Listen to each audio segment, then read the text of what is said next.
Hey guys, King Chief here. Um, did my 1.1 mock draft for the Kansas City Chiefs. I'm going to go over it with you guys here. Obviously, pick 31, hopefully 32. I grabbed an edge rusher in Kingsley and Negbar. Maybe I think that's how you say it. If not, sorry. But put a little note there. I do think Frank Clark's getting cut next season. I think that's the only way they're going to be able to pay Tyron and Brown and everybody they need to pay. And regardless, we do need an elite edge rusher.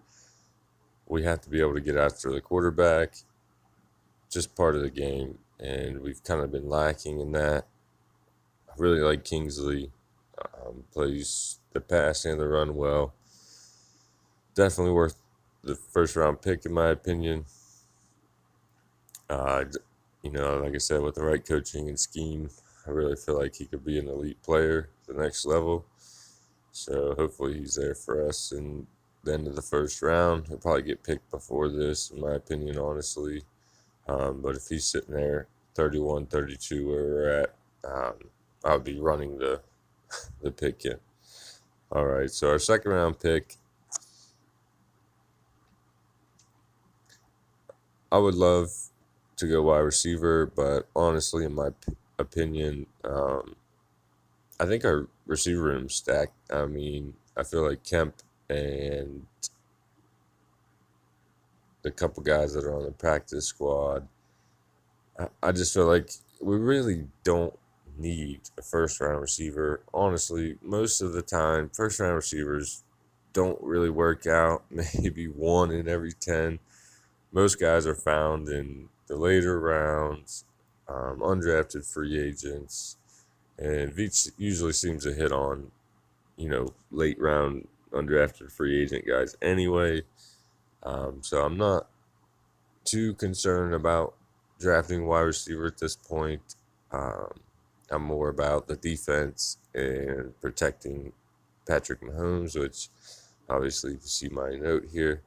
Number one priority is protecting our $500 million quarterback. I don't think any statement's ever been truer. But with Jackson Kirkland, obviously, I think he's a plug and play right tackle in the league. And our right tackle spot's been a carousel this year. So I just feel like best player available, fills a need, and protects our quarterback. So, yeah, so I went Jackson Kirkland with the second pick. And I think he's a plug and play right tackle, and he can give Niang some competition for that spot and maybe even win it. So go right here to the third pick. And I like Damone Clark. If you can see my note here, he's always around the ball.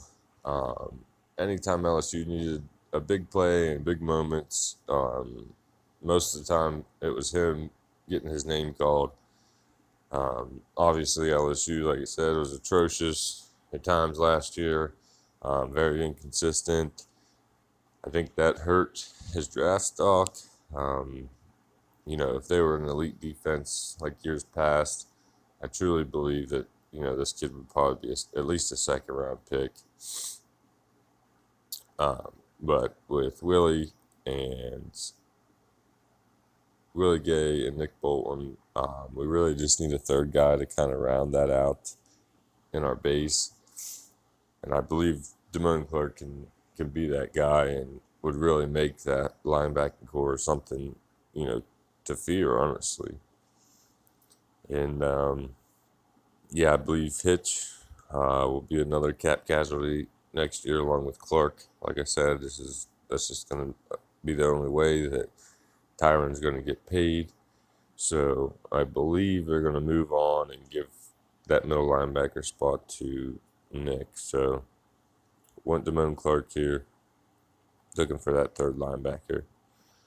Abini Easy, I did put a note there. I just want best player available. I would like to find a safety or corner there, but I like a lot of late round guys in this class. So I just want Abina here. Um, he's projected as a tackle, but I really believe he could play guards.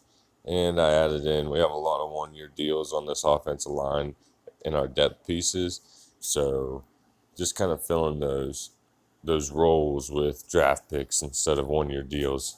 I think Obina could easily play guard, and in a pinch, obviously, right tackle. Um, like I said, he was just best player available, and obviously fills that depth need. So that's where I went. Now we don't have a 5th round pick, but we do have a 6th round pick, and I went Brad Hawkins. Pretty good safety out of Michigan.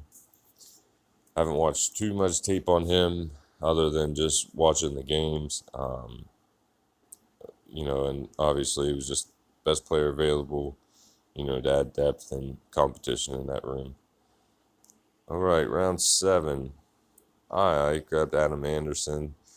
Yes, I know he has some legal issues, but if this gets cleared and actually innocent, he probably would have been a 1st or 2nd round pick. This kid can get after the passer. He's a great edge rusher.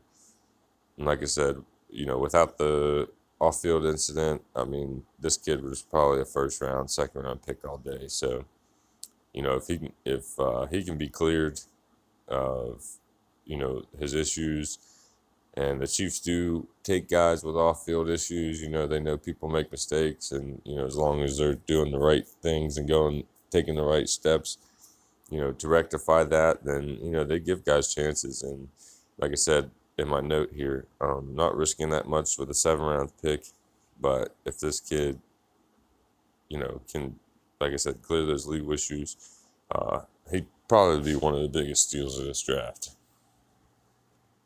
Here at 234, I did put a note in here, but for whatever reason didn't save it.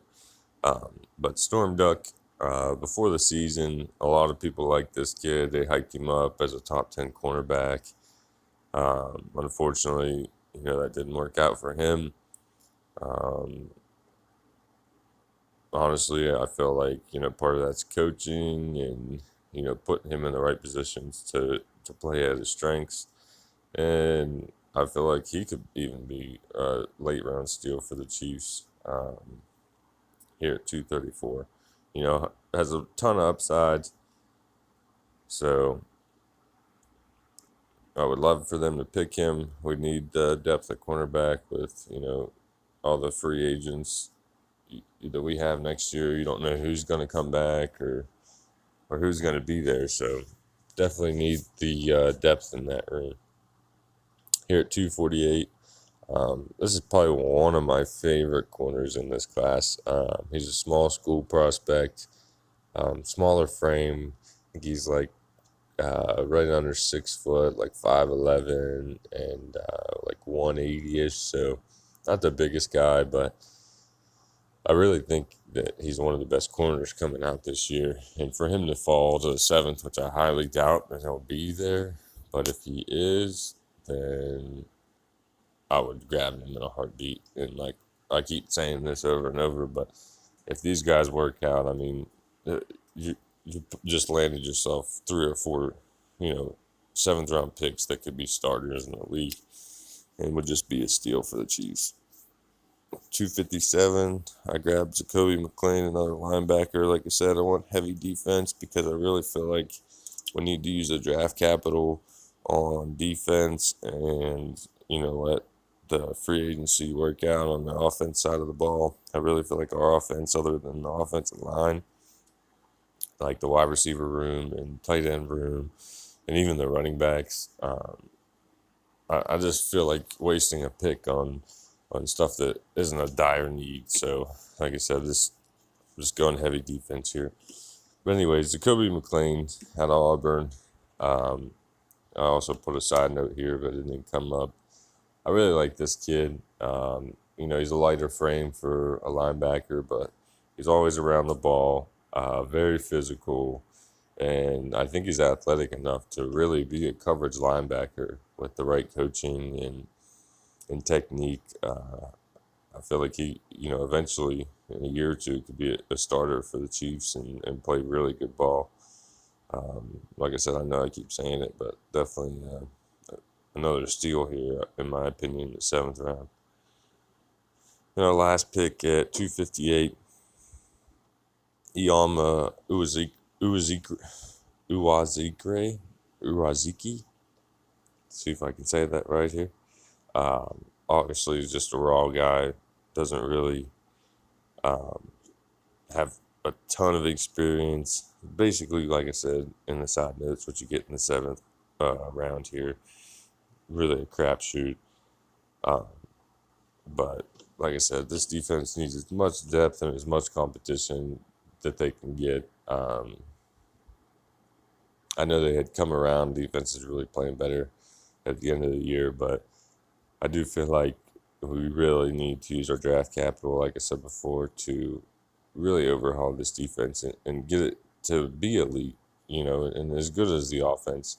That's why I don't really think that we need to draft so much on the offensive side of the ball because our offense is elite and we need our defense to be elite. If we had a top five defense, I mean, we'd probably be in the Super Bowl. I mean, every year. So let's just get to that point and yeah, hopefully get a couple more rings. But anyway, guys, obviously I'm gonna do a couple more of these. I don't think I'll stray too far from the guys that I did pick.